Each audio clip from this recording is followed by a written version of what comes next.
Deputy CM Pawan Kalyan మరి కాసేపట్లో నిడదవోలు నియోజకవర్గం పెరవలి చేరుకోబోతున్నారు. గోదావరి జిల్లా ప్రజల చిరకాల కోరిక వాటర్ గ్రిడ్ నిర్మాణ పనులకు శంకుస్థాపన చేయబోతున్నారు. ఈ ప్రాజెక్టు ద్వారా ధవళేశ్వరం, విజయేశ్వరం వద్ద గోదావరి జలాలు శుద్ధి చేసి తూర్పు, పశ్చిమ గోదావరి, కాకినాడ, ఏలూరు, డాక్టర్ బిఆర్ అంబేద్కర్ కోనసీమ 5 జిల్లాల్లోని 23 నియోజకవర్గాలు, 66 మండలాల్లోని 67.82 లక్షల మంది ప్రజలకు గోదావరి జలాలు అందుతాయన్నారు. తొలిసారి నిడదవోలు నియోజకవర్గానికి వస్తుండటంతో భారీ ఏర్పాట్లు చేశారు. తణుకు వెళ్లే రహదారిలోని ఆర్కే రైస్ మిల్లు ఎదురుగా ఉన్న 25 ఎకరాల లేఅవుట్లో సభ నిర్వహిస్తున్నారు.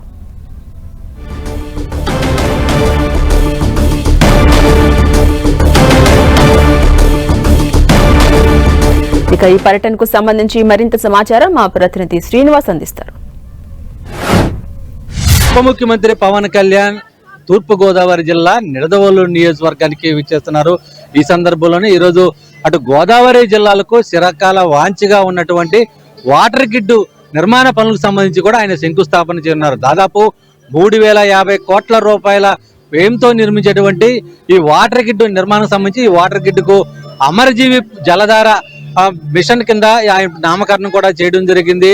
జలజీవన్ మిషన్ పథకంలో భాగంగా దాదాపు 3,050 కోట్ల రూపాయలతో 68 లక్షల మంది ప్రజలకు ఉపయోగపడే విధంగా త్రాగునీటి అవసరాలు తీర్చే విధంగా కూడా ఈ మిషన్ మొత్తం సంబంధించి ఈ రోజు నిర్మాణానికి సంబంధించి శంకుస్థాపన చేసేటువంటి పనులకు సంబంధించి కూడా జరుగుతున్నాయి, ఏర్పాట్లు జరుగుతున్నాయి. దీనికి సంబంధించి కూడా మరికొద్ది సేపట్లోనే డిప్యూటీ సీఎం పవన్ కళ్యాణ్ అటు అమరావతి నుంచి కూడా గన్నవరం విమానాశ్రయానికి చేరుకుని అక్కడి నుంచి కూడా హెలికాప్టర్లో ఇక్కడ ఏర్పాటు చేసినటువంటి సభాస్థలి వద్ద ఏర్పాటు చేసినటువంటి పెరవలి సమీపంలో ఉన్నటువంటి హెలిప్యాడ్ వద్దకు చేరుకుంటారు.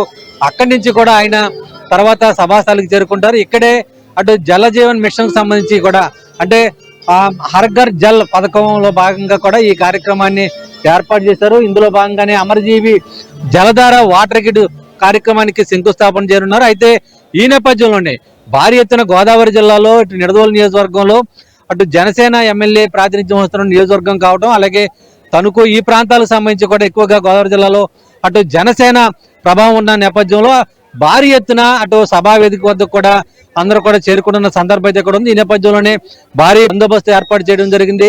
సభాస్థలికి వచ్చే వారిని ప్రతి ఒక్కరిని కూడా క్షుణ్ణంగా పోలీసులు అయితే కూడా తనిఖీ చేస్తున్నారు. పాస్లో ఉన్న వారిని మాత్రమే అనుమతిస్తున్న పరిస్థితులు అయితే కూడా ఉన్నాయి. అటు గ్యాలరీలోకి వెళ్ళాలంటే తప్పనిసరిగా విఐపి పాస్ కలిగి ఉండాలి. అలాగే దాదాపు 10,000 మంది సిట్టింగ్ అయ్యే విధంగా కూడా ఇక్కడ ఏర్పాట్లు చేయడం జరిగింది. 1,00,000 మందికి పైగా ఇక్కడికి జన సైనికులు విచ్చేసే అవకాశం ఉన్నట్లు కూడా అంచనా వేయడం జరిగింది. ఆ మేరకే పూర్తి స్థాయిలో ఏర్పాట్లు కూడా చేయడం జరిగింది. మొత్తానికి సంబంధించి ఈ రోజు అంటే చారిత్రక దినంగా గోదావరి జిల్లా వాసులంతా కూడా భావిస్తున్న సందర్భం అయితే కూడా ఉంది.